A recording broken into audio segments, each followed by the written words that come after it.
Hello everyone, welcome back to my online classroom. Guys, this is Rahul Vishkarma and you are watching your favorite channel PI Rahul. So बच्चों हम पढ़ रहे हैं class 10 chapter number 11 that is human I and colourful world. तो हमने human आई का portion आपको बता दिया है कि लास्ट में लेकर चलेंगे। हमने स्टार्टिंग की थी प्रिज्म के थ्रू। किससे? चैप्टर की स्टार्टिंग कहाँ से गई हमने? प्रिज्म और रिफ्रैक्शन थ्रू प्रिज्म। तो हमने अभी तक दो लेक्चर पढ़ चुके हैं, ठीक है। तो दोनों लेक्चर्स में हमने क्या क्या सीखा है? प्रिज्म और रिफ्रैक्शन थ्रू प्रिज्म, और एक लास्ट लेक्चर में हमने सीखा था डिस्पर्जन। तो डिस्पर्जन क्या होता है बच्चों? कि अगर लाइट रे किसी से सरफेस से टकरा के अगर अपने 7 कलर्स में डिस्ट्रीब्यूट हो जाती है तो उसे क्या बोलते हैं? डिस्पर्जन ऑफ लाइट बोलते हैं। बट एक चीज़ बताओ मुझे, क्या एक्चुअली में लाइट 7 कलर से मिलके बनी हुई होती है? क्या एक्चुअली में लाइट 7 कलर से मिलके बनी हुई होती है? नहीं, नो। लाइट में इनफाइनाइट कलर होते हैं, बट हमारी ह्यूमन आई जो है वो 7 कलर्स को डिस्ट्रीब्यूट कर पाती है, इसलिए हमने उसका स्पेक्ट्रम 7 कलर्स में डिस्ट्रीब्यूट किया है, ठीक है। बट होते तो इनफाइनाइट कलर है, ठीक है। जैसे वायलेट और इंडिगो, इनके बीच में भी कई सारे कलर्स होते हैं। इंडिगो एंड ब्लू, इन दोनों कलर्स के बीच में भी बहुत सारे कलर्स होते हैं।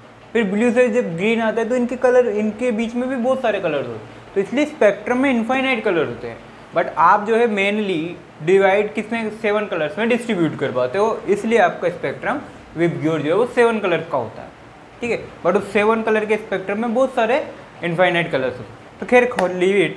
आज के लेक्चर की बात करते हैं। आज का लेक्चर है आपका total internal reflection and critical angle, ठीक है।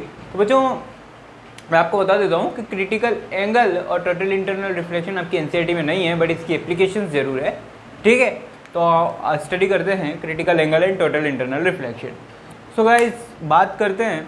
आपको ये तो पता है, आपको ये तो अच्छे से मालूम है कि जब भी लाइट रे डेंसर मीडियम से रेयर मीडियम में जाती है तो क्या होता है? लाइट रे रिफ्रैक्शन के लिए नॉर्मल से दूर जाती है। तो मैंने आपको 3 अलग अलग केसेस लिए हुए हैं, ठीक है। अब सुनो, थिंक अबाउट इट कि ये लाइट रे कहाँ से जा रही है? वाटर से एयर में जा रही है। लाइक रेड कलर की लाइट रे दिखाई दे रही है आपको? एग्जैक्टली, ठीक है। मैं यहाँ से हटा देता हूँ, इसको थोड़ा सा सेपरेट कर देता हूँ इसे नाउ, ठीक है। तो अब ये लाइट रे कहाँ से जा रही है? वाटर से एयर में जा रही है। अच्छा बताओ, वाटर डेंसर मीडियम है या रेयर मीडियम है? वाटर क्या है? Denser medium. एयर क्या है? Rare medium. अब जब भी लाइट रे डेंसर से रेयर मीडियम में जाती है तो रिफ्रैक्शन के लिए वो नॉर्मल से पास आएगी या नॉर्मल के दूर जाएगी? नॉर्मल के पास आएगी या नॉर्मल के दूर? भाई रिफ्रैक्शन के लिए या तो इस तरफ जाएगी या इस तरफ से आएगी? बताओ, नॉर्मल के पास जाएगी या नॉर्मल के दूर? नॉर्मल से दूर, यानी कि इस तरीके से क्लॉकवाइज, नॉर्मल से दूर। तो अब ये जानी कैसी चाहिए थी? ऐसी। जाएगी कैसे? ऐसे। जानी तो कैसी चाहिए थी? इस तरीके से सीधी जानी चाहिए थी, लेकिन रिफ्रैक्शन हो गया। कहाँ हुआ? इस पॉइंट M पर रिफ्रैक्शन हो गया, इस M पॉइंट पर रिफ्रैक्शन हो गया, और ये लाइट रे नॉर्मल से कैसी चली गई? दूर चली गई, ठीक है साहब, हो गया। इस एंगल को क्या बोलते हो? Incident angle. इस एंगल को क्या बोलते हो? Refractive angle. ये सारी चीज़ आपको रिफ्रैक्शन में पढ़ा चुका हूँ मैं, है ना। डेंसर से रेयर में हमने वहाँ जब रिफ्रैक्शन पढ़ा था तो हमने एयर से वाटर में लाइट रे को भेजा था, ठीक है। तो वो रेयर से डेंसर में जा रही थी, रेयर से डेंसर में गई तो नॉर्मल के पास आई थी। अब डेंसर से रेयर में जा रहे हो, उल्टा कर रहे हो तो नॉर्मल से दूर चली जाएगी। कौन सा रॉकेट साइंस है भाई, ठीक है। तो ये आपका जनरल नॉर्मल केस लिया है आज अपन ने। अभी ये ऐसा लिख दो कि जनरल केस,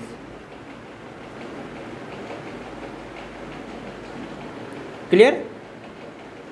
जनरल केस। इसके लिए रिफ्रैक्शन का लॉ क्या था? N1 sin I is equal to N2 sin R। यही है जनरल केस में रिफ्रैक्शन का लॉ क्या था? N1 sin I is equal to N2 sin R, ठीक है। चल हो गया खत्म। ये नॉर्मल केस लिया हमने, ओके। अब बात करते बच्चों, अब जरा सा आप सोचना, जैसे जैसे मैं इंसिडेंट एंगल बढ़ाता जाऊँगा, जैसे जैसे मैं इंसिडेंट एंगल को बढ़ाता जाऊंगा वैसे वैसे ये रिफ्रैक्टिव रे इधर आती जाएगी। मान लो अभी मैंने आई किया तो रिफ्रैक्टिव एंगल यहाँ है, मैंने इसको थोड़ा और बढ़ा दिया तो ये जो रिफ्रैक्टेड रे है ये इसके थोड़ा पास आ जाएगी, थोड़ा और बढ़ा दिया तो ये रिफ्रैक्टेड रे और पास आ जाएगी। किसके? इस वाली सरफेस के पास आ जाएगी। भाई वाटर और एयर को जो सरफेस या इंटरफेस, ये क्या है? इंटरफेस बोलते हैं। ये सारी चीज़ मैंने लिखवाई हुई, इंटरफेस, इसे क्या बोलते हैं? इंटरफेस। अब जैसे जैसे मैं इंसिडेंट रे को इधर से इंटरफेस के पास लेता आऊँगा वैसे वैसे ये रिफ्रैक्टेड रे इंटरफेस के पास जाएगी। होगा? मान लो कि मैंने इस एंगल को बढ़ा के, इंसिडेंट एंगल को बढ़ा के इतना बढ़ा दिया, अब देखो इतना बढ़ा दिया कि रिफ्रैक्शन के बाद लाइट रे कैसी हो गई? बिल्कुल इस तरीके से। रिफ्रैक्शन के बाद लाइट रे कैसी हो गई? ऐसी। अब देखो जैसे जैसे मैं इसको ऊपर लेके जा रहा हूँ वैसे वैसे ये रिफ्लेक्टेड रे नीचे आती जाएगी। तो मैंने इतना बढ़ा दिया इसको, इस एंगल को इतना बढ़ा दिया कि ये बिल्कुल इसके परपेंडिकुलर होगी, नॉर्मल के बिल्कुल परपेंडिकुलर होगी, नॉर्मल के बिल्कुल परपेंडिकुलर होगी। यानी कि अब जो रिफ्रैक्शन एंगल है वो कितना हो गया? 90 डिग्री। अब जो रिफ्रैक्शन एंगल है वो कितना हो गया बच्चों? 90 डिग्री हो गया। तो ये वाला जो इंसिडेंट एंगल है, ये वाला जो इंसिडेंट एंगल है वो क्या कहलाता है? Critical angle. वो क्या कहलाता है? Critical angle. यानी कि रिफ्रैक्शन के केस में वो इंसिडेंट एंगल जिसके लिए लाइट का रिफ्रैक्टिव एंगल कितना हो जाए? 90 डिग्री हो जाए, वो इंसिडेंट एंगल किसके इक्वल होगा? क्रिटिकल एंगल के इक्वल होगा। मतलब ये कि that incident angle for which, दिखाई दे रहा है क्या? That incident angle for which refractive angle become 90 degree, become 90 degree, known as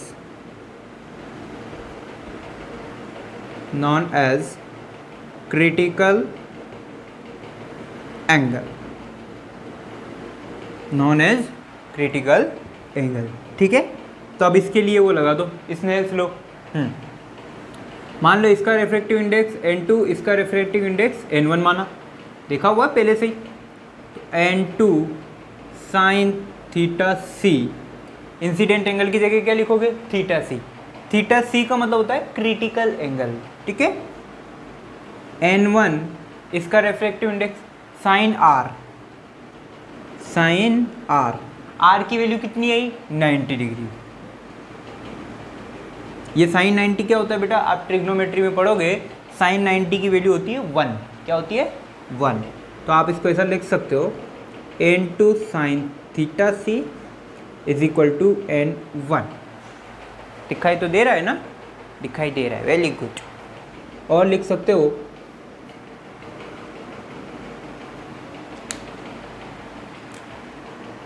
यहाँ से क्रिटिकल एंगल की वैल्यू आ जाती है sine theta C is equal to n1 upon n2।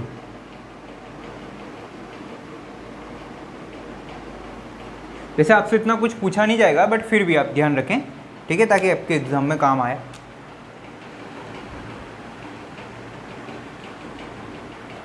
ये चीज़ है। ओके, तो क्या हुआ बच्चों कि जैसे जैसे मैंने, अब ओब्वियसली बात है यार कि आप इधर से इंसिडेंट एंगल बढ़ाओगे तो इधर से रिफ्रैक्टिव एंगल भी बढ़ेगा। तो मैंने थोड़ा सा और एंगल बढ़ाया, रिफ्रैक्टिव एंगल और बढ़ा, और बढ़ाया, रिफ्रैक्टिव एंगल और बढ़ा। जैसे जैसे मैं इंसिडेंट एंगल को बढ़ाऊंगा इधर भी रिफ्रैक्टिव एंगल भी क्या होगा? बढ़ेगा। ठीक है, बढ़ गया। अब लेकिन इतना बढ़ाया मैंने, इंसिडेंट एंगल को इतना बढ़ा दिया कि रिफ्रैक्टिव एंगल बढ़ बढ़ के इंक्रीज होकर कितना हो गया? 90 डिग्री हो गया।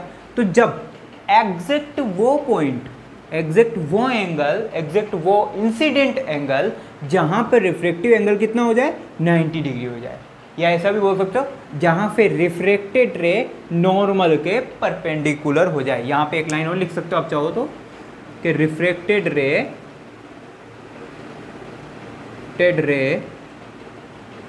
Become perpendicular. ये बार बार n1 n2 लिख नहीं रहा यार मैं, become perpendicular to normal.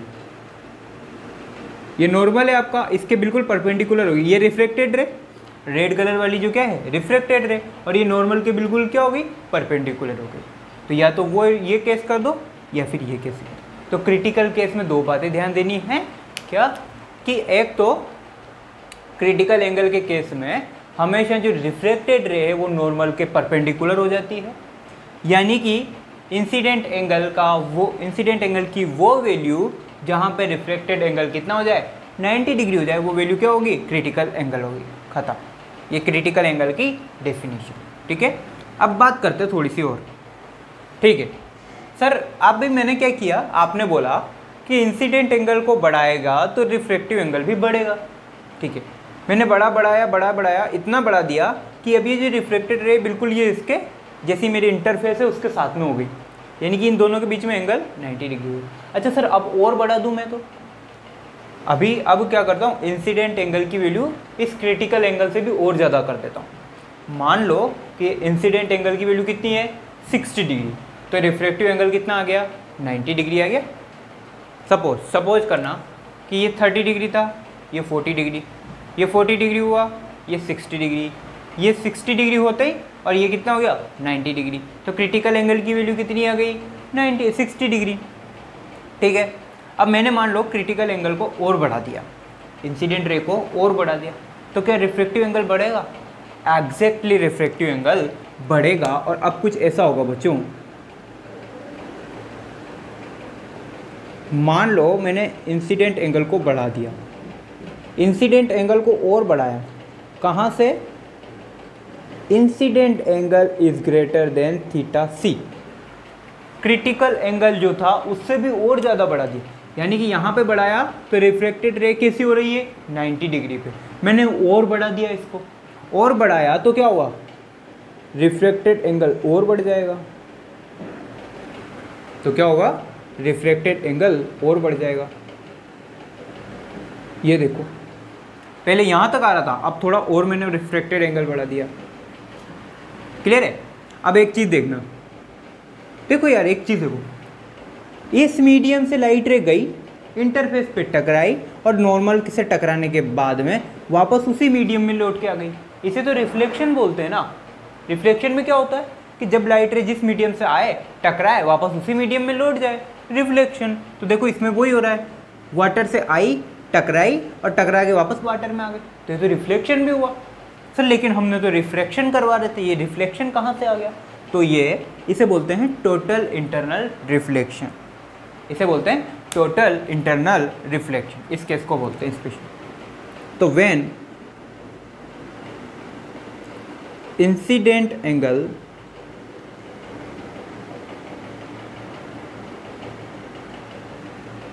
is greater than critical angle is greater than critical angle,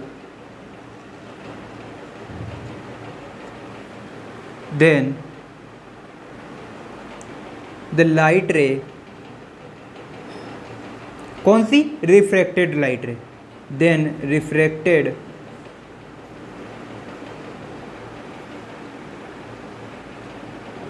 light ray, या ऐसे लिखते हैं देन लाइट रे लिखते, चलो इसको छोड़ देते हैं। तो क्या होगा, लाइट रे वापस उसी मीडियम में रिफ्लेक्ट हो जाती है, then light ray get reflected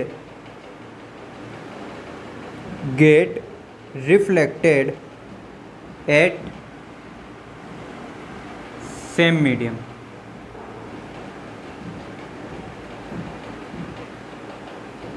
ठीक है, यानी कि अगर आपने भाई इंसिडेंट एंगल बढ़ाया और इतना बढ़ा दिया कि आपका रिफ्रैक्टिव एंगल कितना हो गया 90 डिग्री, तो वो जो इंसिडेंट एंगल है वो क्या हो जाएगा क्रिटिकल एंगल बोल दोगे उसे। तो क्रिटिकल एंगल पर क्या होता है कि रिफ्रैक्टिव एंगल 90 डिग्री हो जाता है। ठीक है, अब और कर सकते, और क्या करें, तो क्रिटिकल एंगल से और बढ़ा दो। लालच आ गया आपके मन में, मज़ा आ रहा है आपको तो इंसिडेंट एंगल बढ़ाने में, और बढ़ा दिया आपने इंसिडेंट एंगल, और बढ़ाया तो क्या हुआ, आपने कुछ और सोचा था, हुआ क्या कि लाइट रे वापस से उसी मीडियम में आ गई, लाइट रे वापस से सेम मीडियम में आ गई। तो उसे क्या बोल दिया, इस प्रोसेस को क्या बोलते हैं, total internal reflection. Total reflection हुआ है, और कहाँ हुआ है, इंटरनली। कहाँ हुआ है, इंटरनली, इसीलिए इसे बोलते हैं total internal reflection. And this process is known as, this process is known as total internal reflection.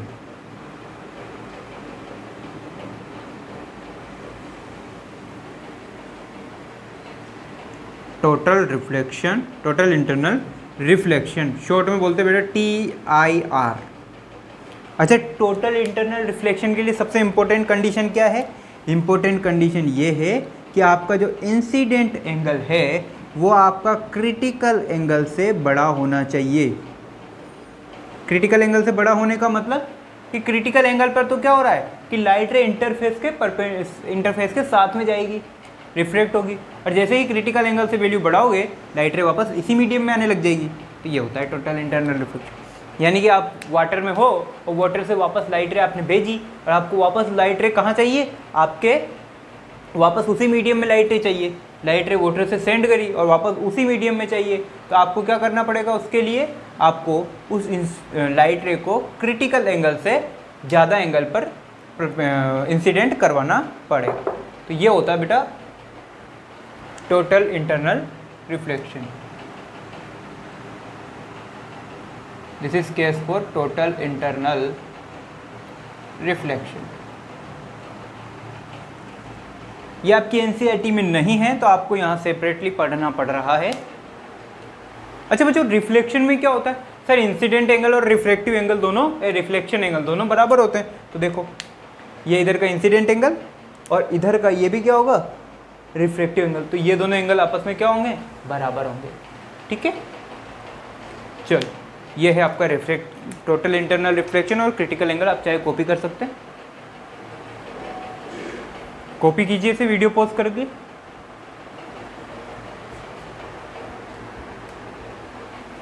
Okay guys, तो कुछ भी नहीं है, सिंपल सा टॉपिक है कि अगर इंसिडेंट एंगल को और बढ़ाऊंगा मैं तो रिफ्रैक्शन एंगल बढ़ेगा, और इंसिडेंट एंगल को इतना बढ़ा दिया कि रिफ्रैक्शन एंगल कितना हो गया, 90 डिग्री हो गया, तो उस एंगल को क्या बोलोगे, क्रिटिकल एंगल बोलेंगे।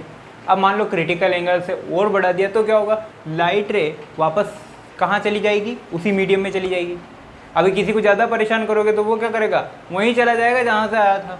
तो जिसको ज़्यादा परेशान किया तो वापस से वहीं चली गई जिस मीडियम से आई थी। तो इस पूरे प्रोसेस को क्या बोलते हैं, टोटल इंटरनल रिफ्लेक्शन बोलते हैं। टोटल इंटरनल रिफ्लेक्शन के लिए इंपॉर्टेंट कंडीशन क्या है कि इंसिडेंट एंगल किससे ज़्यादा होना चाहिए, क्रिटिकल एंगल से ज़्यादा होना चाहिए। खत्म, नथिंग एल्स। ठीक है, तो गाइस आज की क्लास अपन यहीं डिस्मिस करते हैं और नेक्स्ट लेक्चर में हम मिलेंगे रेनबो फॉर्मेशन के लिए। तो रेनबो फॉर्मेशन में टोटल इंटरनल रिफ्लेक्शन आपको आना चाहिए, इसलिए मैंने आपको ये बताया है। तब तक के लिए आज के लिए क्लास यहीं डिस्मिस करते हैं। पढ़ते रहिए, पढ़ाते रहिए। All the best.